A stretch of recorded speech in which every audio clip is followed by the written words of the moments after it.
Bertemu kembali dalam Buletin Awani Baik Jerebu sekali lagi membelenggu negara kita. Beberapa daerah di Selangor mencatatkan bacaan Indeks Pencemaran Udara atau IPU pada paras tidak sihat pagi ini. Antaranya adalah di Selangor. Menurut Sistem Pengurusan Indeks Pencemaran Udara Malaysia atau APIMS, 4 kawasan di negeri itu di Selangor mencatatkan bacaan IPU tidak sihat. Sehingga jam 3 petang tadi, stesen Johan Setia Kelang merekodkan bacaan yang paling tinggi iaitu 188. Diikuti Banting 166, Petaling Jaya 137 dan Kelang 107. Selain itu, stesen Kuala Lumpur merekodkan bacaan IPU tidak sihat iaitu 105. Stesen Rompin di Pahang juga merekodkan bacaan IPU tidak sihat iaitu 120. Dan 53 stesen IPU lain merekodkan bacaan sederhana.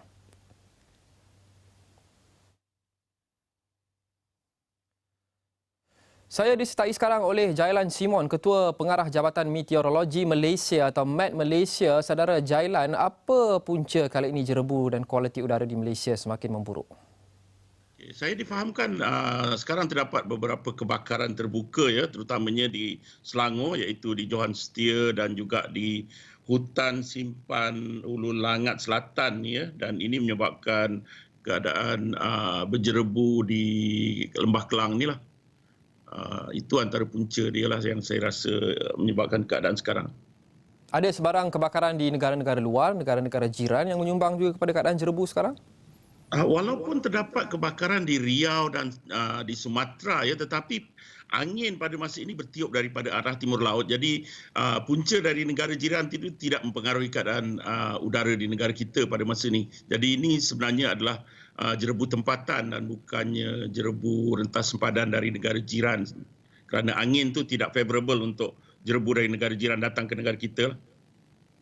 Seperti yang kita sedia maklum sekarang, kita melalui fasa akhir monsun timur laut yang menyaksikan kurangnya hujan turun menyebabkan cuaca panas. Jadi sebelum ini, kita sering kali mengharapkan selain daripada angin, kita mengharapkan juga hujan untuk membantu meredakan sedikit jerebu di negara kita. Tapi kini hujan tiada atau hujan sangat berkurangan. Jadi adakah kita menjangkakan bahawa jerebu ini akan kekal untuk satu tempoh yang agak lama kerana tiada apa yang akan membantu ia bergerak? Tidak, sebenarnya pada masa ini di Lembah Kelang ya, kita jangka dalam masa seminggu dua lagi akan berlaku, in fact di seluruh negara akan berlaku musim peralihan monsun menjelang pertengahan bulan Mac, dan kita harapkan dengan datangnya musim peralihan monsun ini hujan akan mula turun terutamanya di pantai barat Semenanjung, dan ini insya-Allah akan mengurangkan kejadian kebakaran-kebakaran terbuka inilah. Cuma dalam keadaan panas dan kering ini kita nasihat orang ramai tidak melakukan pembakaran dan sebagainya supaya tidak menambahkan lagi punca-punca kebakaran ini. Adakah kualiti udara sekarang cukup buruk atau serius untuk menghalang orang ataupun sekurang-kurangnya Malaysia tidak akan menggalakkan orang ramai untuk bersukan di luar? Kerana apabila kita bersukan, kita tidak memakai pelitup muka dan sebagainya. Adakah mereka dinasihatkan untuk kekal di rumah buat masa sekarang? Wow, ini sebenarnya bukan bidang saya untuk menasihatkan orang ramai dari segi kesihatan ni. Ini kena tanya Jabatan Alam Sekitar ataupun Kementerian Kesihatan lah ya. Tapi bagi saya keadaan sebenarnya di seluruh negara masih agak baik ya. Memang keadaan biasa pun kita dalam keadaan sederhana. Tapi bagi kawasan-kawasan yang udara dia dah lebih 100 tu kita kena pakai mask lah saya rasa. Tapi dengan adanya COVID sekarang ni kita pun memang diminta pakai mask, jadi insya-Allah kita okey kot. Berapa lama Jailan kita anggarkan keadaan berjerebu ataupun kualiti IPU tidak sihat ini berterusan di negara kita? Ini bergantung kepada hujan yang sama ada akan turun atau tidak ya, sebab pada masa ni masih monsun timur laut ni jadi hujan kurang, tapi insya-Allah dalam pertengahan bulan Mac hujan akan mula turun, dan insya-Allah keadaan jerebu itu akan berkurangan dalam tempoh musim peralihan monsun daripada Mac hingga bulan Mei.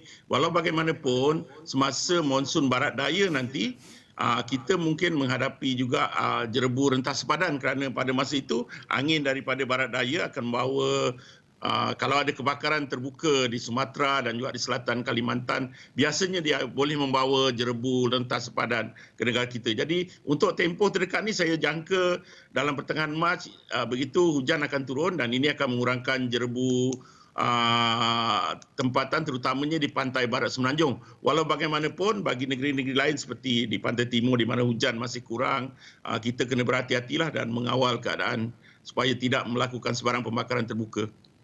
Buat masa ini kita lihat yang banyak terkesan adalah pantai barat Semenanjung, Selangor, Rompin, Pahang dan sebagainya juga di pantai timur. Adakah kita menjangkakan negeri-negeri lain juga akan mengalami nasib yang sama tidak lama lagi? Dia bergantung ya, saya rasa tidak sebab dia bergantung dan pada masa yang sama sekarang ini Jabatan Alam Sekitar telah pun mengoperasikan SOP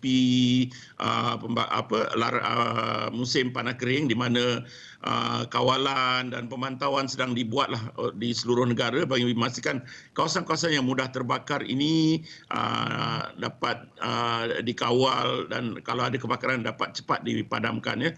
Jadi insya-Allah keadaan akan terkawal.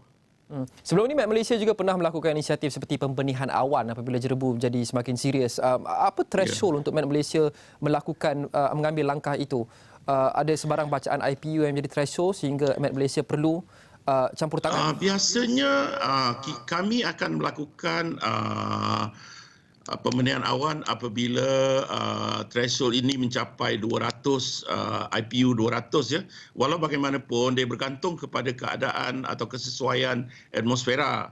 Sebab kalau atmosfera tidak sesuai, kita buat pembenihan awan pun kadang-kadang tak jadi. Jadi kita bergantung juga kepada adanya awan, atmosferanya sesuai dan keadaan angin yang sesuai supaya bila kita buat pembenihan awan ini dia akan berjaya. Jadi kita juga bergantung kepada kerjasama daripada TLDA, Tentera Udara dan juga NADMA lah bagi operasi pembenihan awan ni. Tapi insya-Allah jika ada keperluan kita akan laksanakan pembenihan awan ni lah. Terima kasih Saudara Jailan Simon, Ketua Pengarah Jabatan Meteorologi Malaysia